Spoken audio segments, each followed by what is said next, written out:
Hey everybody, today on the AgentXcel podcast, we have our guest, Alan Studebaker. How you doing, Alan? Doing great, man. How are you?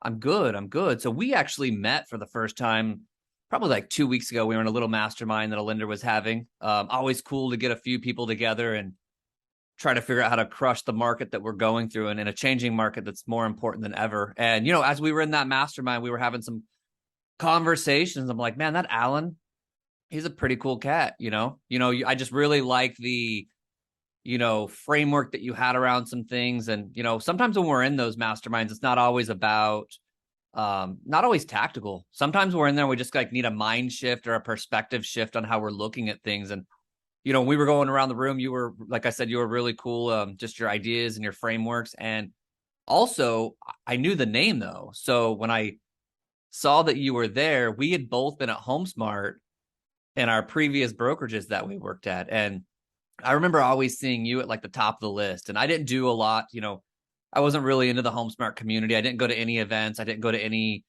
monthly meetings, anything like that. I was just an agent out there that was just, closing deals. But I'd always see your name when those, team reports or the agents out of the, 6 or 7,000 agents, the ones that were at the top. I felt like our names were always up there in the runnings.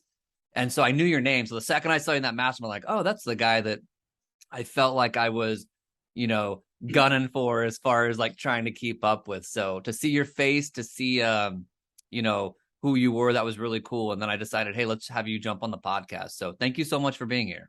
Oh, I appreciate the invite. It'll be fun. Yeah, man. So just let's start off with just the basics of why you got into real estate, when you got into real estate, and just kind of go from the when you started and just a fast version to where we're at now. Sure. So originally from the Seattle area, South Puget Sound area. I was an operations manager in Seattle for United Parcel Service, and I spent almost 17 years at UPS. I felt like after 16 years, I just didn't have the heart for what we were trying to accomplish, especially after our when we went public. But my wife and I had vacationed down in Arizona many times, fell in love with the Boulders area, more, Troon and the Boulders. And so we just basically said, hey, we need to do something different. And if we're going to do something different, let's go someplace that we want to retire. So we moved down here moved Andrea down in December of '02. I came down in January of '03. I took a few months off just to kind of find out who I was, and got into real estate May of '03. And then from there, I realized that you can't do this business on your own. More specifically, there's a lot of divorce in this business, and because you work all the time, you're Yeah. working literally 7 days a week. So at that point in time, it was probably '04 that it was pretty quick that I realized that this is a full-time 7 day a week job, and or career, I should say. And so I decided at that point in time that I wanted to form a team, surround myself with some like-minded people, and realize that you can do more with or have better success with more people around you.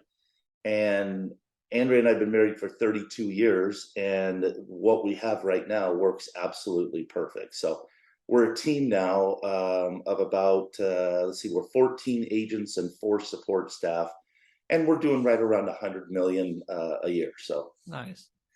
Alan, how much of that is your like personal production? How much is that is your team production? yeah, personal production is about 46% of the volume. Okay. So, and we're working on different skill sets and things to get others to come along with that right as well. So you're doing about, 45 million on your own. Yeah. Okay. How do Yep. you so how does that work for you? So you have agents, obviously they're probably getting leads and they handle those transactions. Maybe you don't know those clients so much, but and then you have your own clientele that you have.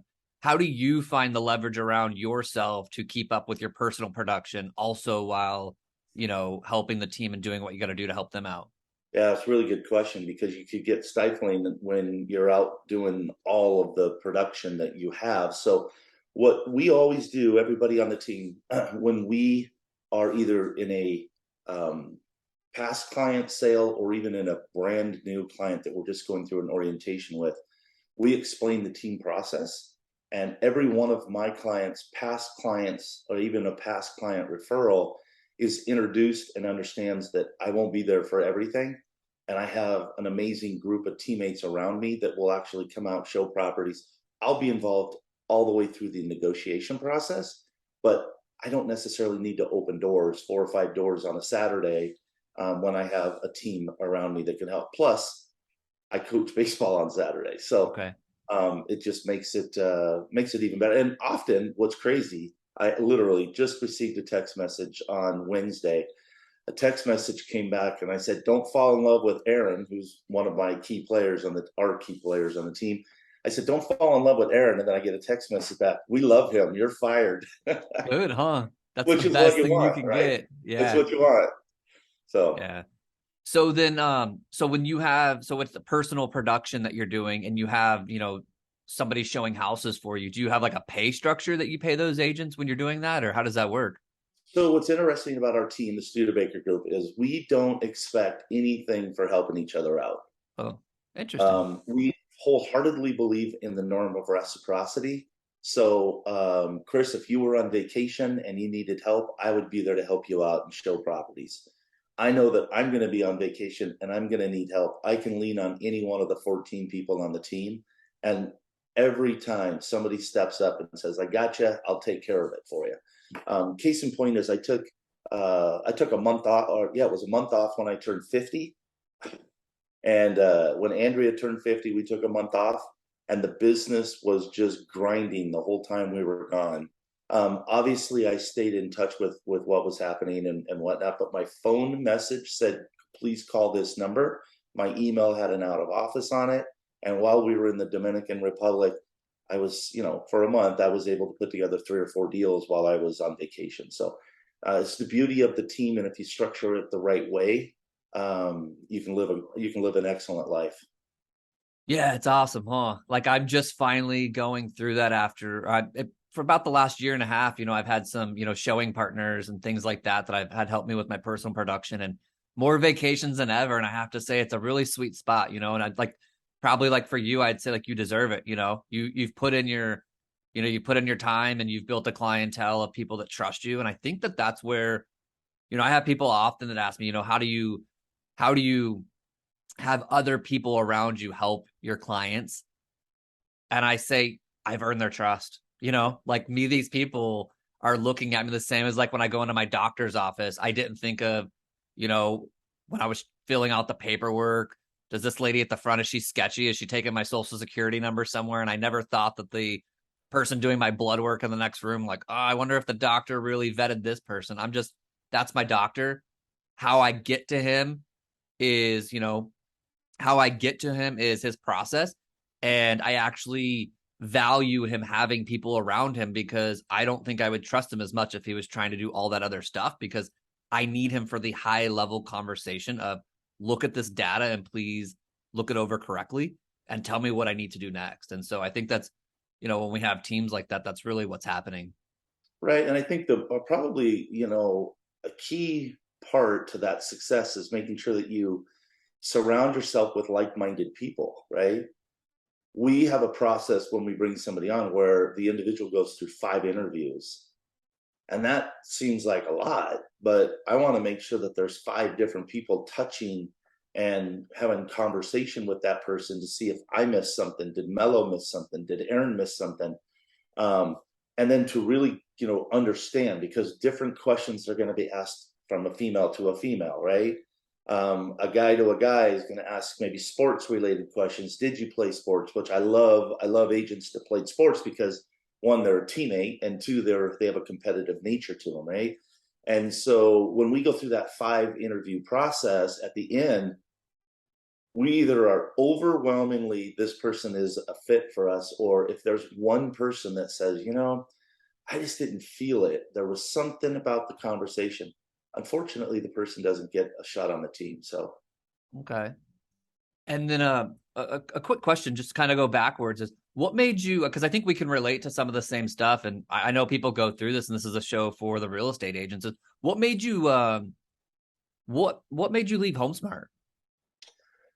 um that That's an interesting question, because I love Matt Widows. Yeah, me too. If I hit Matt up right now, I mean, we'd have a conversation and it'd be really cool and whatnot. So I got a lot of respect for Matt, a lot of respect for what he built. I wanted to take the team in a different direction. I wanted to get more into the luxury space, and so at that time we were trying to create a luxury, if you will, vision, in some respects with HomeSmart, but it took a long time to get there. And so when we decided that we wanted to go to another brand or another brokerage, we interviewed, and we felt that we went to a brand that was more maybe boutique, but had more of a grasp on the luxury process, right? And now what's really great to see is that there are a lot of, and kudos to them, a lot of luxury listings that are now at HomeSmart. And I think we all share in that space. So it's good to see that. And now, and then after being at that brand for a while, there was a couple of mergers that took place that didn't fit well with us. So we ended up leaving, and now our home base is with North and Co. So. Right on. Now, I've never been really, I mean, I've sold some luxury houses before, but it's never been my, what I would market for. Does that branding really matter to that clientele? I've always wondered that. I think there's a lot of people out there, a lot of sellers that want some sort of a brand behind them that they recognize. Okay. And if there's a brand out there that you're going to recognize, it's going to be the HomeSmart sign because they're everywhere. But in a lot of cases, people want that blue and white sign, right? Which is the Russ Lyon or Caldwell Banker. Okay. And then, as we grow, and as Brian North, who is the founder and owner, along with his Stephanie Gonzalez, as Brian grew North and Co. primarily in the Arcadia area, he became synonymous with luxury because, as we know, Arcadia it is luxury, right? And so we're expanding that brand now. Okay. And part of that responsibility of expanding the brand is the Studebaker group and the rest of the teammates that are in the office at the North Scottsdale office, which we've got a beautiful office now, which is exactly what you see behind me, is to expand that brand into North Scottsdale. So, okay. Now, so how do you get your team members? I've got a small team around me, but most of my business, and I do this podcast too, just so I can learn, and then I just record it so the rest of the world can learn. And I have a few team members around me, but most of our, like when we look at our P&L, almost a majority of our profits come through my personal production, and then just getting, salaried leverage around me, salary showing, partner showing homes for me, salary transaction coordinator, things like that. What do you, and I would really like to learn more about the team and what your value proposition and things like that is. How are you marketing for team members to come over? What's your value proposition to them? How do you have 14 people that say, hey, I want to be around Alan? Like I want him to be my guy that takes me to the finish line. I love that. So we do not actively go out and try to recruit agents. Okay. What happens is an agent will have a good experience on a cross sale, and they'll call up and say, hey, I'd like to sit down and have a cup of coffee with you, or go have a glass of wine. And inevitably the conversation comes up that they're interested in joining or being a part of what we do. And that I'm absolutely flattered, right? Treat people with kindness, kill them with love, do all of the things that we know that we should do, but do them every single time you do a deal with somebody. We also have a recruiter at North & Co. that will interview and then find personality traits that may be a fit, or they may say, I'd really like to join a team. And at that point in time, the North & Co. recruiter will offer a couple of interviews with different teams just to see if there's a fit, right? But I don't actively try to recruit and through that system. If I get a phone call and I hear that there's a potential for a fit on our team, of course I'll take the interview. Of course I'll sit down. If there's anything I can share with that agent, I'll do that because I want them to be good or better than when they came to the company initially. Now, there are some things that'll happen, and this is a true story. Aaron Meyer, who's on our team, is from a little town in Iowa called Spillville. Nobody knows where it is. There's no stoplight. I think there's one stop sign in the town. It's about 2.5 hours from where Field of Dreams is. He is in Spillville, and a buddy of his is over in Cedar Rapids, and he's selling his house. The agent in Cedar Rapids starts talking to Aaron's buddy, and they have no idea that this is going on at all. Aaron doesn't even know he's selling his house. And the agent says, yeah, he says, I'm going to be relocating to Scottsdale, Arizona. And the guy said, what do you do? He says, well, I'm going to do real estate in Scottsdale. He goes, dude, you need to call my buddy who's over there. He says, who's that? Aaron Myers. He's on this group in the Studebaker group in Scottsdale. And the guy absolutely loves it, and he's killing it. Fast forward to today, Brent's on our team now. Okay. And so it's just like, how did that happen, right? It sounds like the same thing as probably our real estate careers. Like I think the 5 people I have on my team are all referrals. Didn't go after them. It was one on my team was referred to me from a buddy in high school, and we hadn't talked in 15, 16 years, and he messaged me one day on Facebook and said, hey, I have this realtor friend, and I haven't talked to this guy almost since my real estate career started. And so he's like, hey, I see you're crushing it on Facebook, and I've got this realtor who came to me and said she needed some help. And I thought you were the first person that could call her and talk to her. We talked to her. There you go. And, it's 2 or 3 other people on our team. Actually, I think everybody on our team is a referral from somebody. And it just shows you the power of, not saying that mass doesn't work, mass recruiting. I mean, it definitely works. It's just, I think you find the people, who might go the furthest with you by getting referred, because like that person already knows who you are. Like they know my style. They know what my expectations are in my business and in my life. They know my character. And so I think that those people are pushing people towards you, the same as that's how we probably get most of our real estate business. And so that's really cool to see that most of your stuff's just given to you. But I mean, not given to you in a way where it's like not earned, but it's still given to you. Right. Chris, the other thing I think that's important to mention too is everybody on the team is like family, right? Even though we're 14, 8 and 18 with the staff, but we're family, and we're always there. We'll always have each other's back. We had a tragic situation where one of our teammates lost a child, and we surrounded that person with just an abundance of love, and we took care of the business for that person for almost a year. Because it was it was a really, really tough situation. It was tough for all of us, but I can't even imagine what the family went through. But there are times when we'll have a conversation, and there could be 3 of us on a call, and we'll all 3, when we hang up, we'll just say, hey, love you. And that's the type of team this is. Now, some people think, well, that's really weird. And it's not.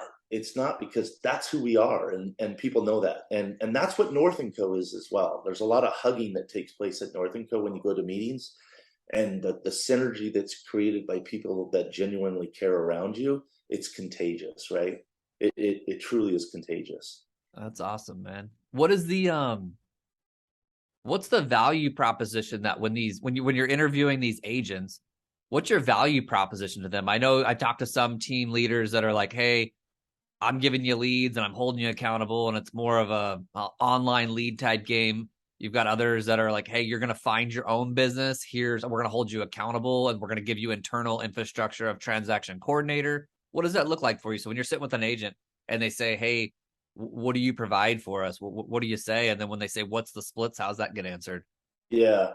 That's an interesting one, because everybody has a different idea on how it should go, right? Mm-hmm. I'll never forget when I sat down with Trudy Moore, of all people. I said, Trudy, I said, I want to build this team out, and I don't I don't really know how to do it, or how should I do it? And Trudy's answer to me was, do what you're doing. It's working well. Just keep doing what you're doing. And then I stop back and I go, well, what am I doing? Because I don't know what I'm doing. I love Trudy. Anyways, but one of the things that we are is not a lead generation team. And I guess it's best said this way. We're not going to provide you fish. We're going to teach you how to fish. And I built my business in '03. Now, I do have to step back, because when I came here in '03, I didn't know a single person in the Valley, not one. When my broker at the time, my first broker, Pam Rankin, said, here's what you need to do. You need to go out, you need to preview homes. A lot of agents don't even know what that means anymore. You need to set open houses, because that's where we'll be able to meet people. And an open house costs you no money other than a sign and time, right? So I sat open houses, and I sat open house 97 days in a row. That's awesome. I sat open house and was meeting people left and right, and my business started to flourish. And during one of those situations, or one of those times I was out previewing, I met a builder who I didn't know was the builder, because he didn't introduce himself as a builder. But this is my first 2 weeks of the business, and he starts showing me this house that I'm previewing, and I'm like, dude, you really know this house pretty well. He goes, well, I'm the builder. He goes, I got 7 more I want to show you. I said, all right. So we go and we look at the other 7 homes. And he goes, I want you to list all of these. And at the time, he was listed with another brokerage. Of course, he went through that process of that breakup. I ended up listing those homes. And so we treated those properties as model homes, and we sat them open 97 days in a row. And I physically mean I was there 97 days in a row, not missing the day. And it was a lot of fun. So I built my business through open house. So I'm very passionate about how that works. And you can spend thousands of dollars on leads, and I call that raking water. You can spend all of this money on these leads that eventually 1 or 2 of them may pay off. But when you are meeting people, genuinely meeting people, they fall in love with you at an open house, you will connect with them. And there's something that we have an advantage of here in Arizona versus some other cities in the country, that for that matter. And that is, we're a destination city. And so many people come in from Chicago or New York or Washington State or wherever. And what do? They're here out enjoying the outdoor activities. They fall in love with a golf course, the Boulders, Troon, Greyhawk, wherever. And their mind starts thinking, man, I'd like to live here. Well, they don't know anybody. They don't know an agent. So what do? They go into an open house. You meet somebody who loves the area, and now you're turning that into a great relationship that turns into a buyer, right? So we teach our agents how to do all of that. And again, we're passionate about it.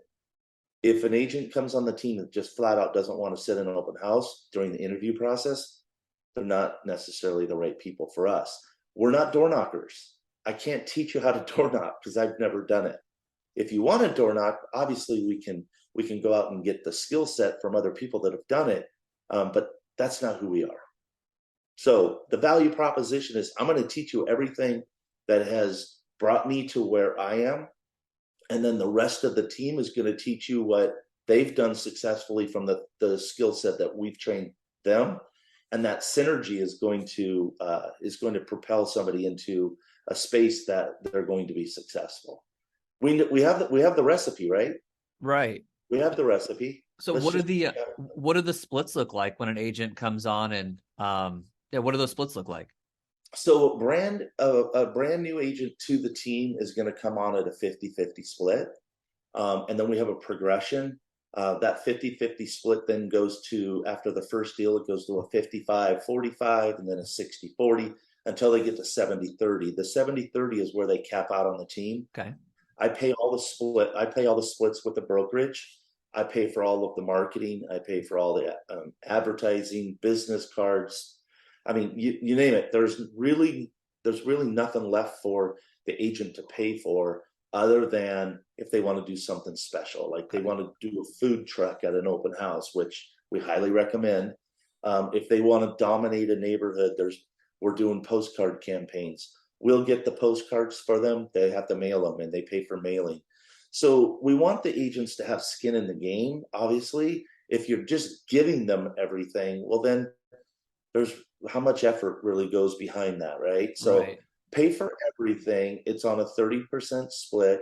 There are some occasional exceptions to that, but really, I think we all know that there is a cost to serve every transaction, right? Right. I got the transaction coordinator, I got a marketing manager, all of those things are provided to the agent, and everybody is happy with where they're at. If anybody ever has a problem with the split, we'll sit down and we'll have a conversation with them, and we'll show them what that value looks like, right? Okay. So I like how when they come in, you talk about open houses and putting in work. It's always fascinates me when somebody gets into the business. When you tell them like, hey, just do an open house every single day. And they look at you as if like, what do you mean? I'm like, wait, where else are you going to go and possibly make hundreds and hundreds and hundreds of thousands of dollars, if not millions plus? yeah, And you just like, no, I'm good. It's just this interesting thing where I find with a lot of agents, and it's just like, how, like, don't you think you would have to put out some type of like effort daily for 3 or 4 hours where you could possibly? I remember Gary Keller used to always say like, that's your, when you're a realtor, that's almost that's your place of business for the day. It's like a gas station they can pull in there and a grocery store they can pull in there. It's like, where is your spot that they pull into? And they're not just going to pull into your office where you're on your computer. They're going to pull into where your product is for sale, and your product is your house. So it's like, that would be the most beneficial spot probably for the day to randomly run into someone. But then oh, absolutely. I also don't think they keep track of like their numbers. They'll say like, oh, I didn't get anybody those 5 open houses. But I'm like, hey, if you sat 4 or 5 a week every week and you made 250, 300,000, like divide those up and tell me that doesn't make any sense.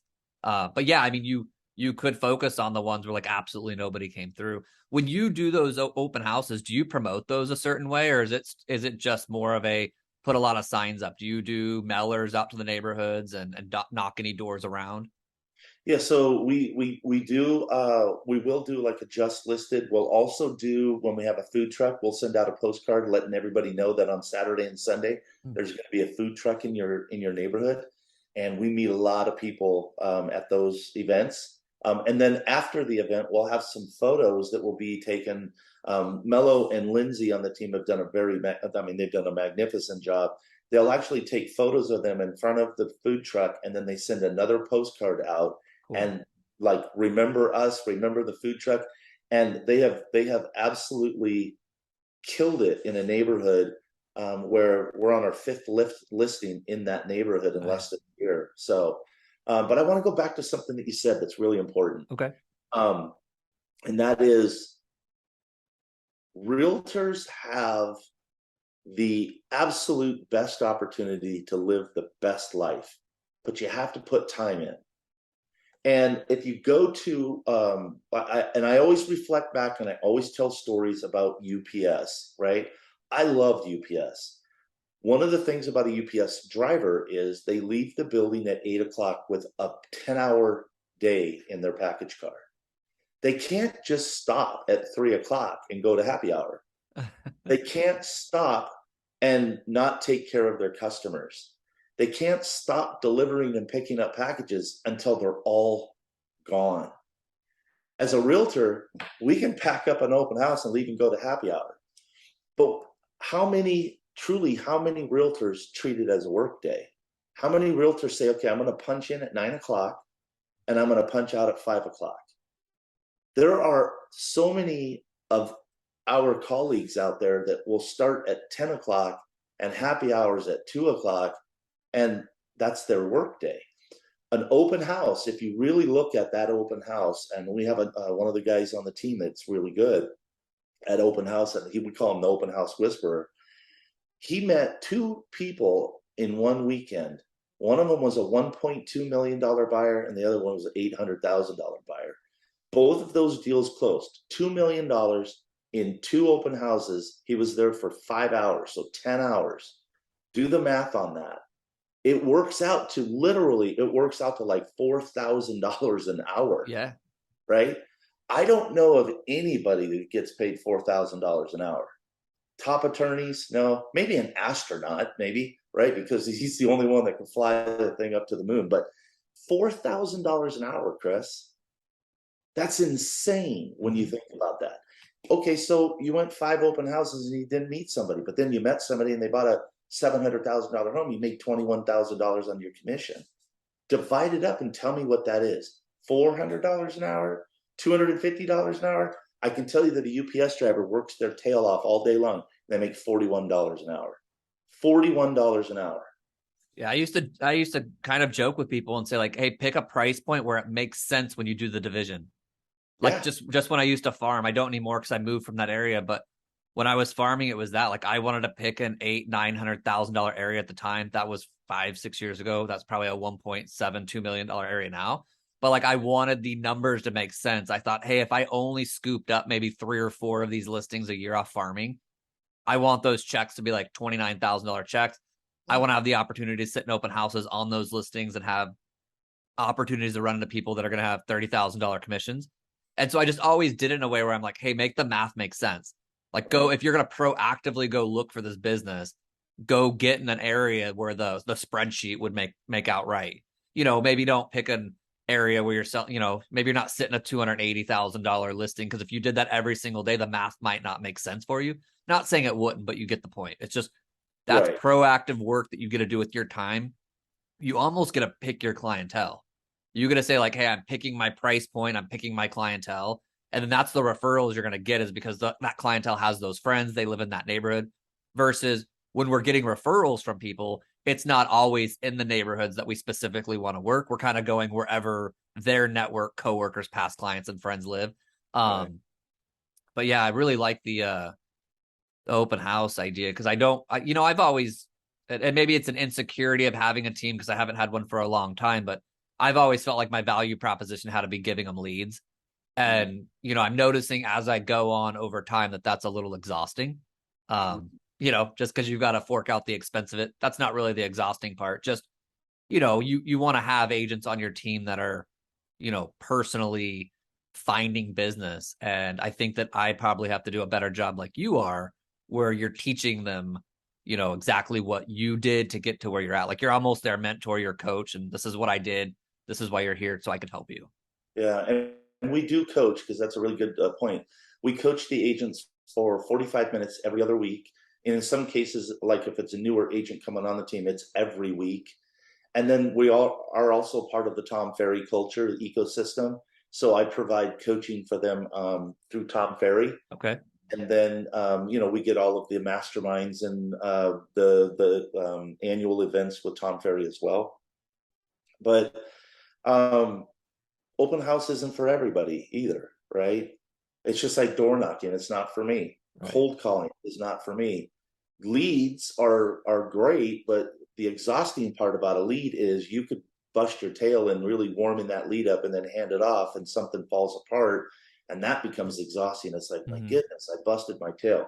We are absolutely blessed living here. I don't like talking about money. And when I talk about, hourly rate and all the rest of it, that's just an equation that you can calculate. But we have an opportunity to make a great living. And people know that we are paid handsomely for what we do. Provide a level of service that isn't a topic of conversation. The level of service that you provide, it could be worth thousands of dollars an hour if you take care of your client. Yeah. And it is worth thousands of dollars in repeat business. I have one family that has bought 17 homes for me. Another family has bought 15 homes. And when you provide that level of service where they're continually to repeat business, the numbers become exponential on what you're making on an hourly basis, right? It's It, just, it's it math. it it really is. I teach a class called Build Your Network, Build Your Net Worth, and it's all about how we get our repeat and referral business. And I have in the class, and this is odd that I could do this, but I have like a genealogy of the referrals on this like graph. And it shows from like this one referral that I got referred to, and it shows this person referred me this business, and this person referred me 7 people, and then this, and it's just a whole tree of over Right. the last like 8 years. I mean, this tree is like hundreds and hundreds of thousands of dollars in this tree.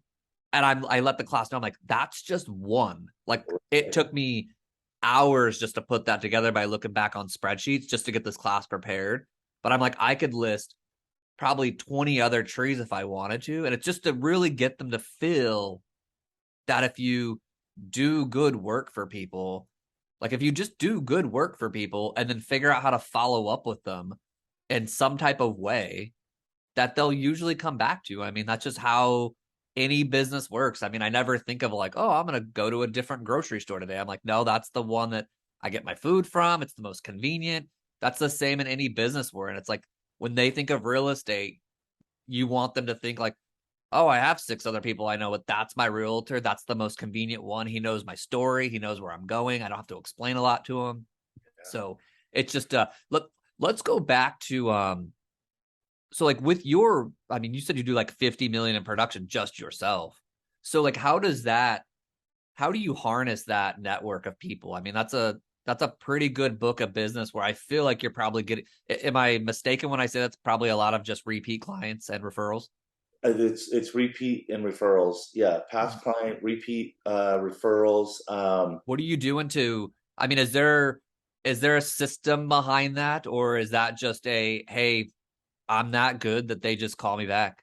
No, there is a system. It's and we're always improving and trying to improve what we call our wow factor or our wow experience. So we're it's always a work in progress, Chris. But I think that what happens is it's very rare that I'm going to find a client that I've done business with that is now doing business with somebody else. And staying in touch with them, sending them a text message every once in a while, having a phone call with them, sending them emails. We do have a CRM that sends out emails, a market up, not a market update, but like a newsletter every month. Sometimes twice a month we have stuff going on. We do a pie event. We do have client appreciation. I mean, all of those things that keep you in touch with your clients. When we have a client appreciation party, the number of hugs that take place it's insane because there's so much love in the air, right? So it's people will fall in love with you and what you've provided for them or to them, right? So you have to, and it has to be genuine. It can't be this only bullshit that agents will throw out there to just make people feel good. It has to be genuine. You genuinely have to care. I do want to go back to your tree because I think this is important for the listeners out there. Okay. There's a lot of times that people will come to me and say, well, I need to get clients. I need a whole bunch of clients because if I have 100 clients, well, then one of them is going to buy. It's not true. What you need, and I learned this, I believe it was from Todd Duncan, who's another coach in the mortgage space. Todd talks about a tree, but what you really need is a tree that's got a really strong taproot, right? So how does a tree live? A tree lives by the taproot that goes deep to find water. All of the other roots that are on the surface are just surface roots getting water when it rains, right? It's that one client that you go really deep with that is going to give you and refer you all of those other clients. Yeah. So literally, you could have a very sustainable real estate business if you had 3, 4, or 5 of these magnificent ironwoods growing in your front yard, right? And you could call it the Johnsons, the Smiths, the Bowers, right? Those families are taking care of you, and it's amazing what happens when you have, like you were saying, that one client and where all of this business came from, right?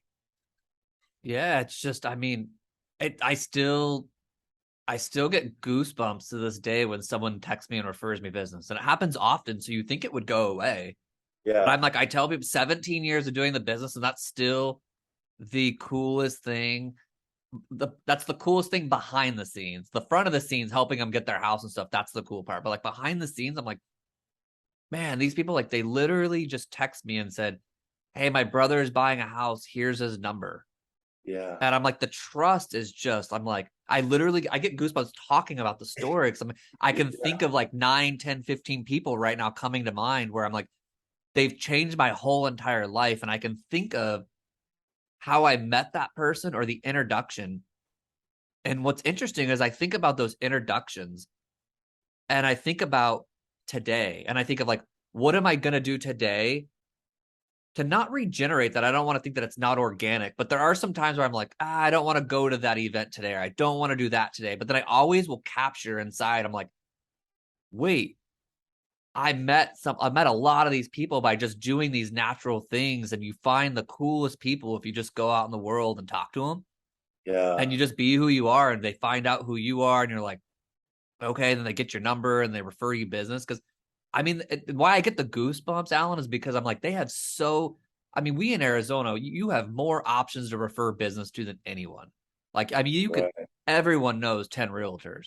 And so I always think, I'm like, man, for them to like, what a blessing for that person to think of me over the 9 other people that they could think of and the trust that they have. And then we go out of our way to love on those people and let them know. Like I'll text those people all the time. I'm like, you literally are the reason I am in business. And I don't want you to ever forget that. I will not. Like Yeah. we would not have any business going on if it wasn't for you. And so they know, like, and I root for those people. I know those are the people that, you know, when their kids are selling Girl Scout cookies, I'm buying them. You know, well, I'm always like, how do I support you? You've changed my life. Let me figure out how I can change your life. And so, Yeah. but I can see that we share, and I know because we've talked a little bit, like we have that passion that we genuinely just like love our clients, and that goes much further than just selling them a house. You know, like I always say, like we're friends to the end. You know, we're friends to the end and I'm just selling real estate and that's what they want to do with me during that stage of their life. But all the other stages of their life, I want to be there. But like when you're in that buying and selling, cool, let's transact, you know, like, but that's just something that's a byproduct of us just being already in relationship with each other. Dude, that gave me goosebumps. Mhm. I That's love amazing. it. So I what are love you, it. Alan, what are you, as our market's switching up a bit, you know, as we start to see maybe these 6%ers and interest rates, you know, things change a little bit. I feel like we've been in a groove for a few years where business was just humming. We've got such a low interest rate. You know, it seemed like everyone was qualified for a home. Whether you could get a home was up for debate. But it felt like the process was moving much quicker because, like I said, everyone was almost qualified for a home. Whether they could get a home or not, there was still action on the buyer's end. And then the sellers were getting way above list price. That felt cool for them. So every side felt like it was moving. Now it's, you know, things have gotten a little bit different, and not saying that we're going to knock it out of the park and still help clients and people who need to buy and sell homes, but how are you just kind of your mindset around that as the market switches? What's your thoughts on that? Well, I think that what we all went through was like living on a hamster wheel, right? For 2 years, we were all running as hard as we could. And that got a little tiring. I Yeah, mean, it did, huh? there was a lot of stress on a lot of people. To think that you would go to to go and show a property, have 15 people standing in line to get in to see the property. You had 2 or 3 other homes that you were going to go and look at because inventory was so low, and you knew that this was the home for them. And so what you had to do was race back to the office to write up an offer, and then to try to explain to the client that, well, you're going to have to probably go 25,000 over list. Well, what does that mean? Well, if it doesn't appraise, you're bringing 25,000 extra dollars to the table. And while it was fun, it was probably, and I would honestly say, the toughest market that I've ever worked. I think it was tougher than '08 to through 2011. Inventory being as low as it was, how do you advise, you know, what to offer on this property? And now we're back to what I would consider to be a more normal market. And unfortunately, you have people that look back and they think that was normal. And we have a lot of agents that don't even know what a price reduction is because they haven't experienced a price reduction, right? Or having that conversation with a seller. Those are real conversations that you Yeah. have to have, because now the seller thinks, well, wait a minute, Alan, Joe down the street in March sold his house for 75,000 over list. He had 15 offers. We've been on the market for 15 minutes and we don't have any offers, right? Or we've been on the market for 15 days or 45 days and we don't have an offer, but we're priced exactly where Joe sold his house. So it's that skill set now that the experienced agent is really needing to go back to, and doing their job. And for those people that are out there, polishing up on your sales skills, your communication skills, everything that you need in your toolbox when you sit down and have a conversation with a buyer or seller is vitally important now for your success. And I love this market. I really do. I love the fact that we can go and show 10 homes and the consumer actually has time to think about it. Yeah. Right? You actually have a chance to go and see it a second time. And the consumer gets to fall in love with the largest purchase they're ever going to make. They get to fall in love and feel good about it and not feel forced to make that decision. So I'm embracing this market. The interest rates are tough. I mean, you got to get creative on that side of it as well with the 2-1 buy downs and other mortgage options that are out there. That's going to heal itself. But I think, Chris, if we think back, what is normal for an interest rate? Somewhere in that 5 to 6, maybe 6.25 is normal. And when you talk to some of your parents that are out there and they're talking about 18%, 19%, you're thinking, no, I'm not talking about your credit card. I'm talking about your mortgage rate. So be patient, be good at what you do, get as the best skills that you can, go to the workshops that teach you sales skills, and understand that this is normal. Yeah. If interest rates drop back down into the 4s and whatnot, we're blessed. I mean, because that'll move the market again. That'll start humming the market along. But we're in a normal market, and that's how I feel too. Doing this for 17 years now, I've got to, when I have a lot of agents that reach out and just ask questions, so, I first ask, how long have you been doing it? And some of them are like, they were doing really well, but they've only been doing it for 2 and 3 years. So I feel like you and we've been through so many different markets that why we're switching, maybe we emotionally have to go through the switch, but we're not scared of it. Right. Do we have to change our scripts and change our perspective through that season of it switching? Yes. But I don't think we're in fear of it. I think some agents that have only been doing this for 2 years, they're in fear of it. So like what I tell them is, hey, just pick your side. Like this is a heads and tails market, so basically whatever you were doing, I mean, I would tell them you got so good at telling buyers you've got to go over 50,000, and you got so good at saying you get no inspection period and you got to buy it as is and you're waiving the appraisal. You got really good at that, but that felt really weird for the first. It went in stages. It was, inspections are 10 days, they're 8 days to 5 days to 3. It went from, I was telling him this all went through stages. As the inventory went lower, all the buyer stuff went away. And you got so comfortable talking to them because you felt confident because the market established that if they went to any other realtor, the market was going to be the same for that realtor. So you didn't feel inferior, like this was your fault. Right. And so you were explaining things to them in a very consulting way. And you even had some clients that would come into your office that were perfectly qualified. And you were so confident. You would tell them, you actually probably aren't going to get a house right now. Like there were some clients that would come into our office. I'm like,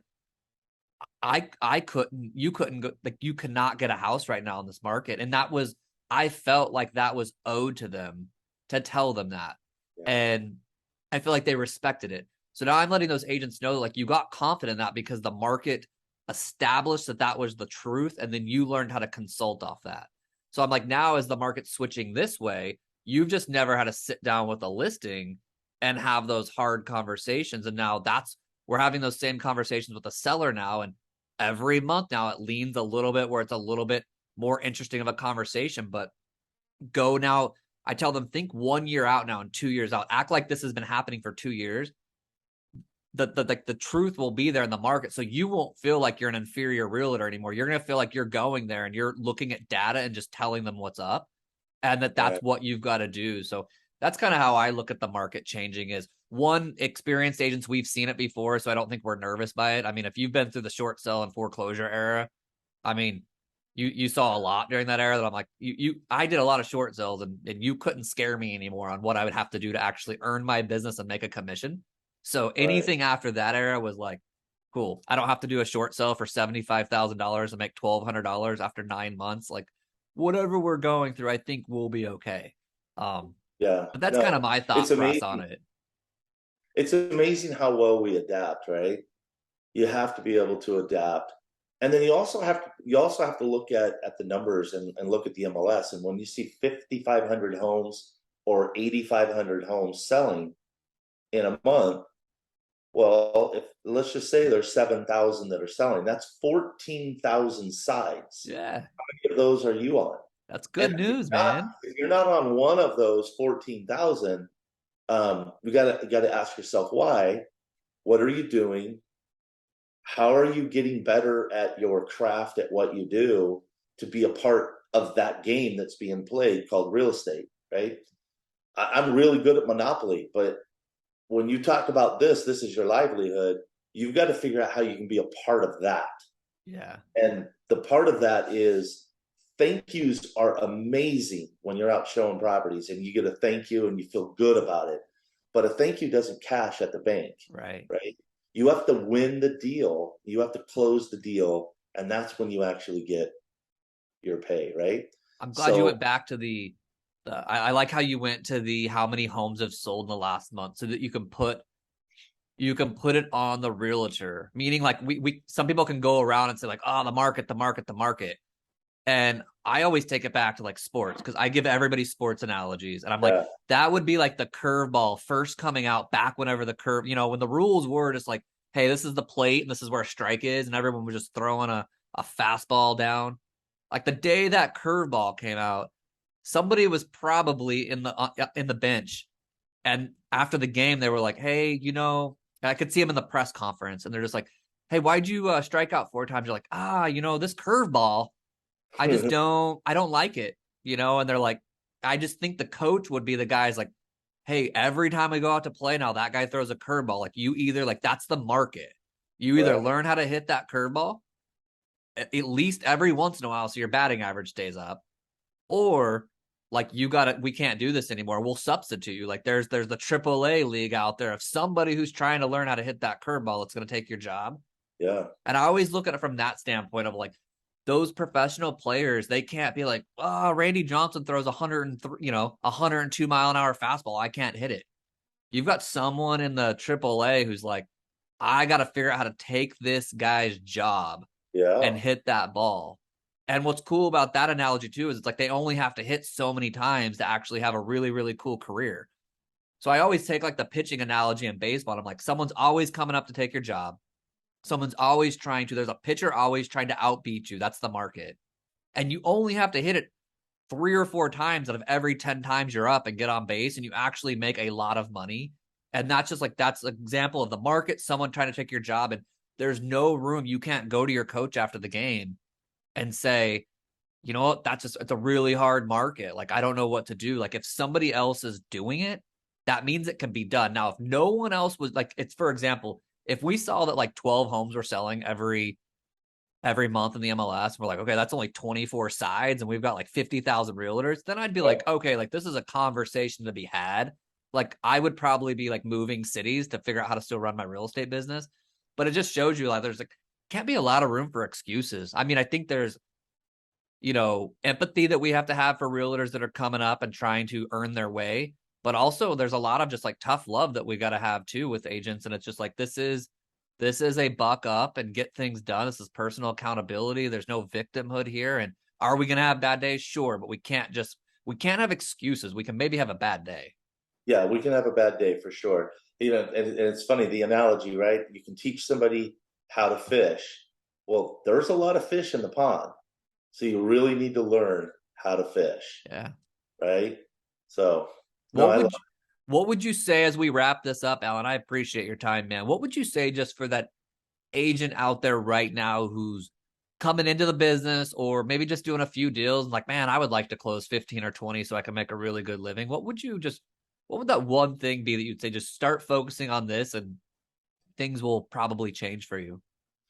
Good question, and I think the answer is go and seek out people that are doing what you want to do, right? R&D. R&D. It's not research and development. It's rip off and duplicate. And if you're not on a team, I would go out and I would find a team that will take you and groom you, guide you, teach you. Um, and listen, we know that there's going to be a lot of agents that come onto a team and they learn and then they feel like, hey, I can go out and do this. I've had that happen, and I've had those people come back. Create a culture as a team leader. Create a culture that nobody leaves. Create a culture that everybody feels good about what they're doing. And I feel like we're doing that. But for that agent out there that may be struggling, there are opportunities. You have to go out there and you have to ask. Don't be intimidated by the top producers. Don't be intimidated to pick up the phone, invite somebody in your market, invite somebody to coffee. When you say to a team leader or a productive agent, hey, I'd like to go have coffee with you because I'd like to learn from you. Those people are flattered. Those people want to help if they have the time, if their schedule allows it, right? Those people will absolutely help you. And I'll tell you why. Every one of us that are in this business called real estate, we're ambassadors of our industry. And we have to do everything we can to clean it up and make it a respectable business. There are some people that shouldn't be in this business, just like there's some attorneys that shouldn't be attorneys, right? But as an ambassador of this industry, I will pour myself into whoever I can to make them a better agent, because there could be a cross sale that we're doing with them, and we want that to go well. So make phone calls, go out and surround yourself with good people and ask questions. Alan, man, I appreciate your time. You're a good dude. I want to get to know you more. Like I said, seen your name for a long time, and just the second I heard you speak, there's one out of 100 that I'm like, man, like you can just feel, and that's what I like to see in people in real estate. Because I have that. Like, you've got some people out there that I feel like they run a boiler room, and nothing against that. Not saying they're doing anything unethical. Like, they're still transacting business, they're doing it fairly. But then I find those people, I'm like, man, that person not only does a lot of business, I like what they're doing as a person. I feel like they like love their clients just to the core of them. And that's probably where most of their success is. And I don't think that can be duplicated by faking it, you know? And I think Yeah, you're a really cool agent. And I look forward over the years to just masterminding with you a little bit more and learning from you, because you got a lot of cool stuff going on, man. I appreciate that. The feeling is mutual. I really look forward to sitting down, just rolling up our sleeves and having some really heartfelt conversations about what you guys do, because I'd love to learn. I'm constantly wanting to learn. So I appreciate that. Cool. Well, let's get that dinner or lunch scheduled that we want to get on the books, and we'll talk more and see how we can both help each other in the future. But Alan, hey, appreciate you so much, and I know the listeners learned a lot from the show. Awesome. Thank you, Chris. Thanks, Appreciate you too. thanks, buddy. Bye.